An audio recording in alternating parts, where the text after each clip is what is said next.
Je vais essayer de faire ma présentation dans mes temps alloués. Je pense que tout le monde a faim.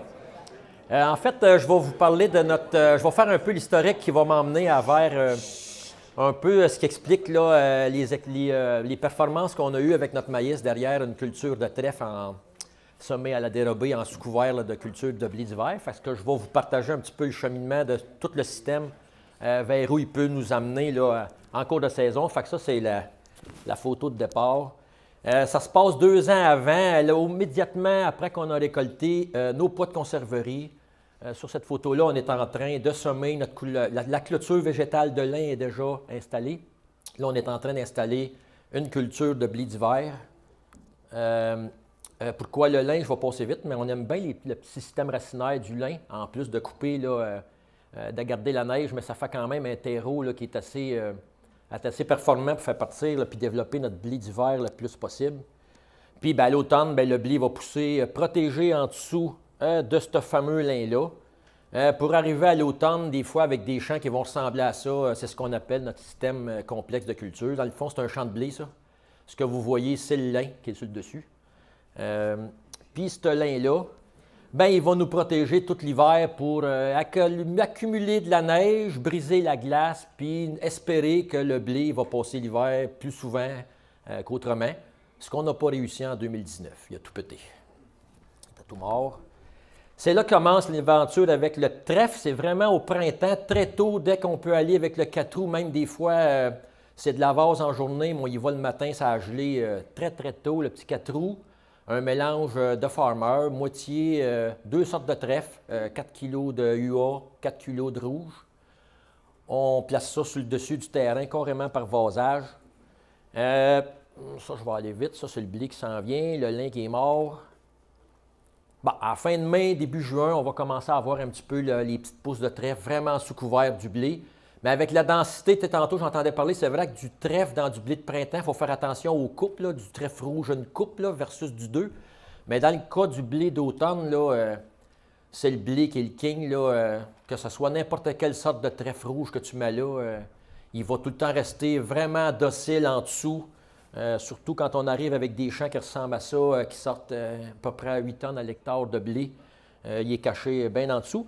Mais immédiatement après la récolte du blé, on va faucher les tiges du blé pour les rabattre le plus proche possible du sol pour laisser de la lumière.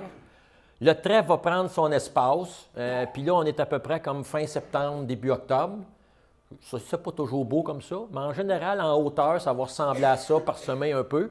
Mais on appelle ça, nous autres, notre pompe à azote, puis en même temps, notre charrue végétale. Des racines facilement retrouvables à 20-24 pouces, là, surtout pour le rouge qui descend, le UA reste en haut. Mais on est capable de même de perforer le sol puis de faire des chemins là, en profondeur. Les premières années, on paniquait un peu avec notre trèfle, on le détruisait à l'automne. Systématiquement, chimiquement, on le tuait à l'automne pour ne pas avoir à se battre avec. Ça nous fatiguait un peu, on voulait avoir des couverts vivants. Fait que depuis 3 ans, on a expérimenté de le laisser là, vivant, jusqu'au printemps. Ça a l'air de ça le printemps. Il y en a, il n'y en a pas.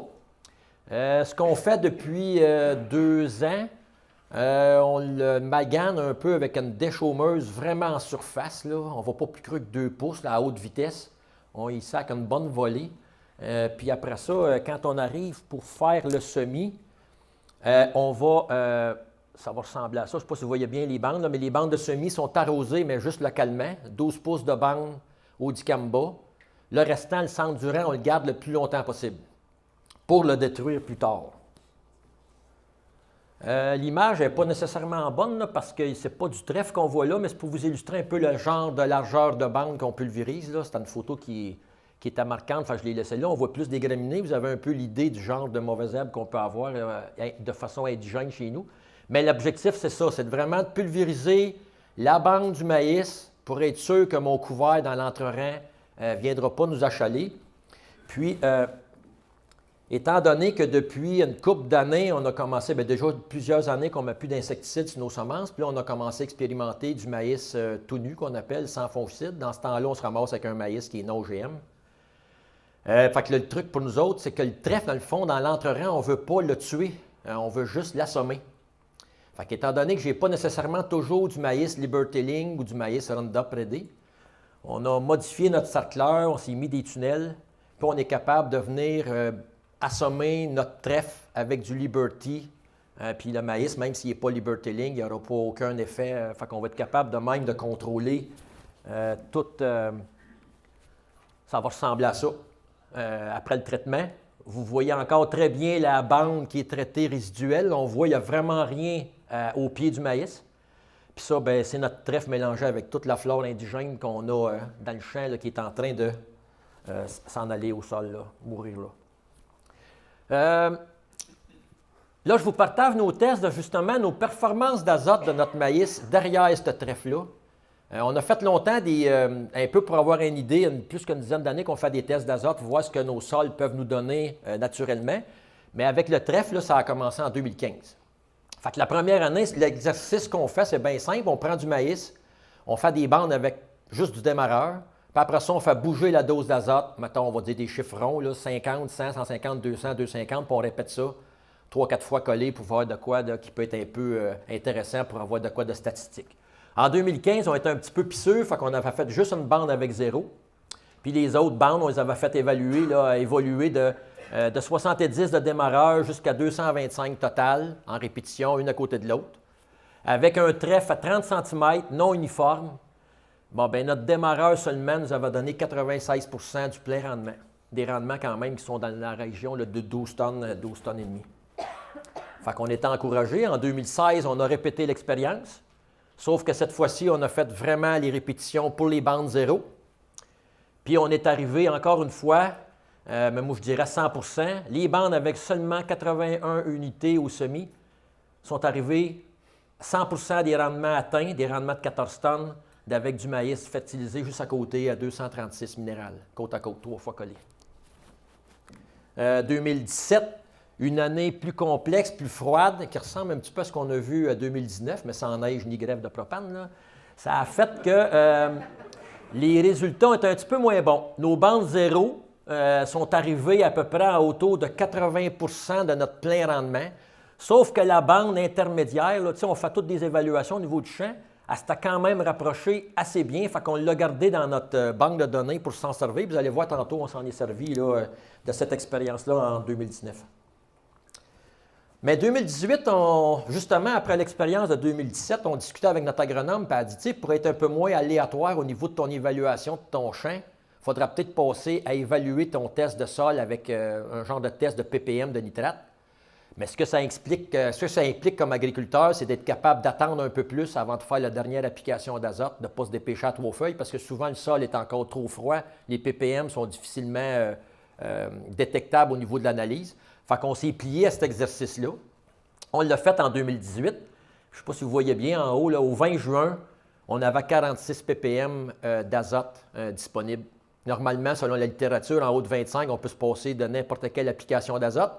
Ce qu'on a fait, on a quand même fait le test. On a répété nos bandes avec des zéros, avec des étalements. Puis encore une fois, bien, le test a bien fonctionné. On est arrivé avec 100 % du plein rendement, des rendements de 13,5 avec seulement un démarreur. Puis on a commencé à baisser notre démarreur. On est rendu à 58 unités. Fait que ça nous a vraiment encouragé à continuer dans cet angle-là. 2019, on a rajouté un degré de difficulté de plus et qu'on s'est dit, au lieu de se pratiquer sur le bord de la piscine, à savoir si l'eau est frette, n'est pas frette, tu trempes-tu, tu sautes-tu, mais là, on a dit à Karen, on a dit cette année, là, on ne fait pas juste des coins et des petites parcelles. On fait les champs au complet selon ton diagnostic d'analyse de ppm au sol. Fait que ça l'a stressé notre agronome, puis ça nous a stressé nous autres aussi. Et qu'on est arrivé au 24 juin avec le genre de printemps qu'on a eu avec des ppm. Le trèfle n'était pas nécessairement égal, tu n'as pas beau, des analyses à 8, à 11. Ça, c'était le 24 juin. Puis là, Karen, elle nous dit, bien, pour avoir une idée, c'est encore froid, il faudra peut-être entendre encore une autre semaine. Tout le monde avait fini l'azote dans le coin, mais notre maïs n'en manquait pas nécessairement.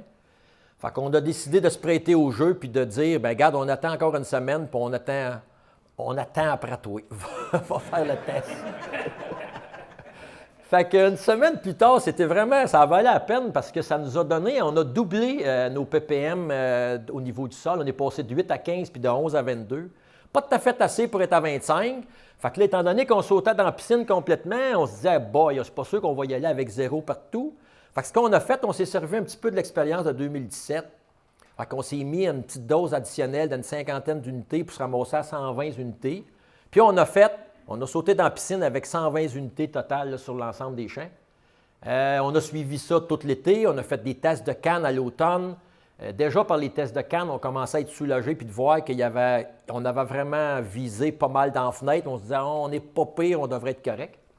Le résultat à l'automne, bien, effectivement, la dose à zéro, on s'est rapproché en fin de compte de nos résultats de 2017. Fait que ça va nous servir dans notre bagage, une année froide, un peu plus compliquée, d'y aller un petit peu plus mollo sur l'économie.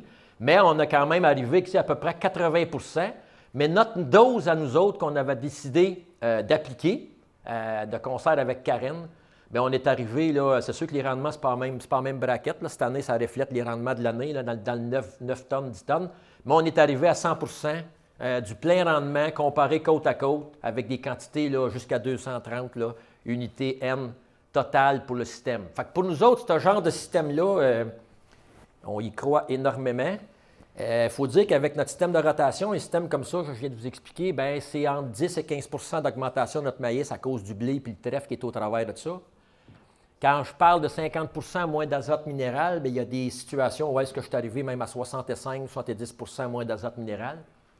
Puis ce qui nous fait un peu capoter, nous autres, on est bien contents de ça, c'est que ce qu'on a réalisé cet été, quand on a fait notre bilan au niveau de tout l'environnemental, au niveau des GES de la ferme globale, mais c'est chaque unité d'azote que j'achète minérale, mais ça représente 8,5 unités de GES qui est dégagée.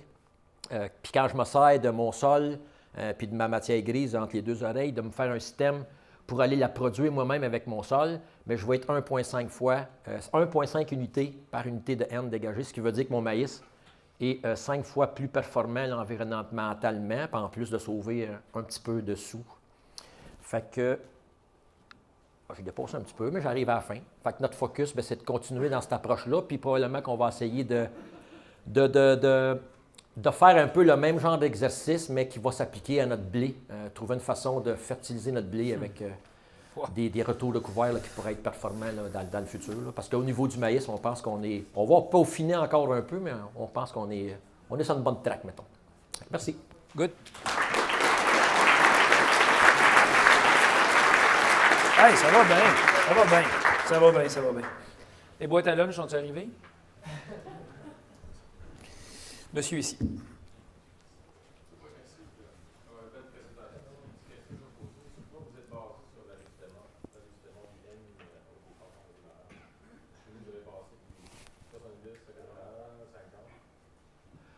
Il était une époque. La question, c'est pourquoi j'ai fait varier notre N au niveau du démarrage par rapport aux premières années versus aujourd'hui. Il était une période où est-ce qu'on marchait un peu plus haut en N au départ parce que justement, on essayait d'être plus pointu au niveau de notre azote en poste, puis on avait toujours l'impression d'avoir peur d'en manquer. Puis jusqu'au jour où j'ai réalisé que plus que tu mets de l'argent sur la table, mais de bonne heure, bien, plus tu as de chances d'en perdre avec les grosses pluies, etc. Fait que tranquillement, pas vite, par aussi à cause des salinités au niveau du démarreur, on a descendu nos quantités en démarrage, parce que moi, je fonctionne avec du 32, parce que c'est ça qui coûte pas cher.